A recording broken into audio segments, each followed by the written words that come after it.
Stella loved the silence of the woods more than anything. It was the only place where she could truly breathe, where her thoughts could flow freely without the weight of the world pressing on her shoulders. Whenever she found herself stuck, unable to write, she knew it was time to pack her bag, grab her notebook, and disappear into the wilderness. This night was no different. The air was crisp. The stars blinked above her like tiny whispers of inspiration. She set up her tent near a small clearing, the fire crackling beside her as she sipped on warm tea. She felt the familiar calm settle in, the kind that only came when she was surrounded by nothing but trees and the hum of nature. She opened her notebook, ready to let the words spill onto the page, but nothing came. She sighed, staring into the fire, hoping for something, a spark, a thought, an idea. But her mind stayed blank. She shook her head and stood up, stretching. Maybe she just needed to take a little walk, clear her head.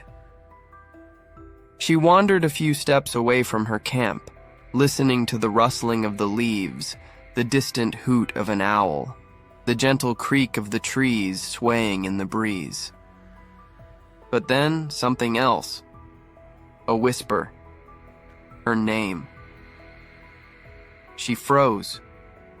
It was so soft, so faint that at first she thought she imagined it.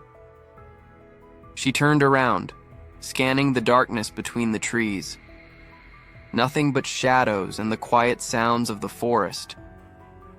But then, again, whispering so close yet nowhere in sight. Stella.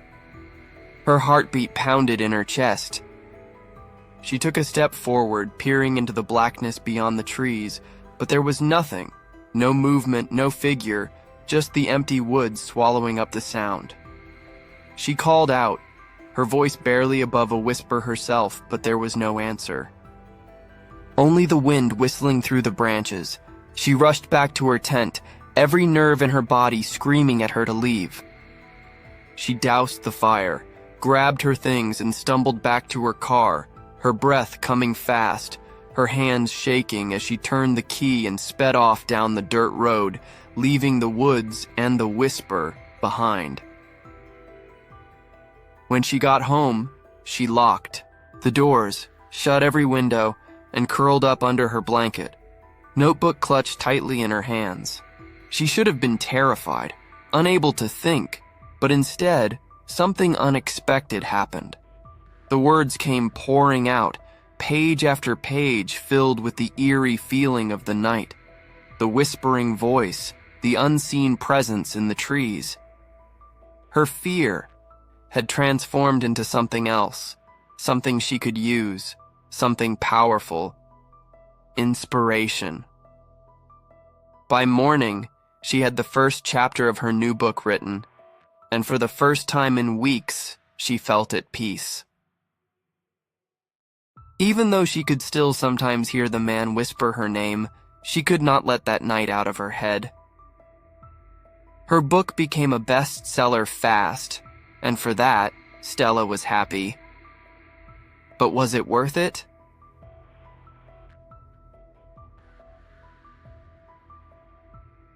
The rain battered the windows with a relentless rhythm, each droplet merging into a chorus of watery whispers against the glass. The wind howled through the trees outside, making their branches scrape eerily against the walls like gnarled fingers, desperate to break in. Inside, Lisa sat curled up on her couch, a heavy wool blanket wrapped around her shoulders, the flickering candlelight casting elongated shadows that danced on the walls. The storm had knocked the power out an hour ago, plunging the house into near-complete darkness. Lisa had always found storms comforting, but something about this night felt different. There was an uneasy stillness beneath the sound of the rain, an unsettling sensation of being watched. She shook the feeling off, scolding herself for letting the darkness get to her. With a sigh, She picked up her book and tried to focus on the words, but her eyes kept darting to the shadows at the far end of the room. Then came the first knock.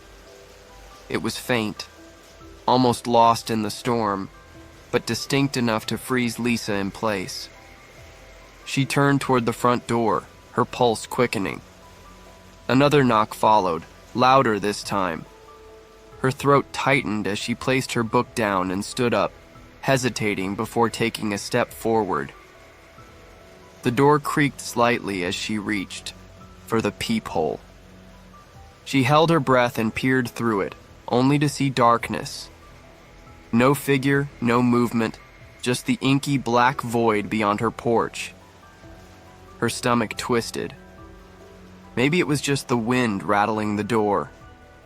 Maybe a tree branch had fallen against it. She took a step back, shaking her head. Then the knock came again. 3 sharp raps. Lisa's breath hitched. Whoever, or whatever, was outside knew she was there. She reached for her phone to call someone, but of course the storm had taken out both the power and the signal. A knot formed in her stomach.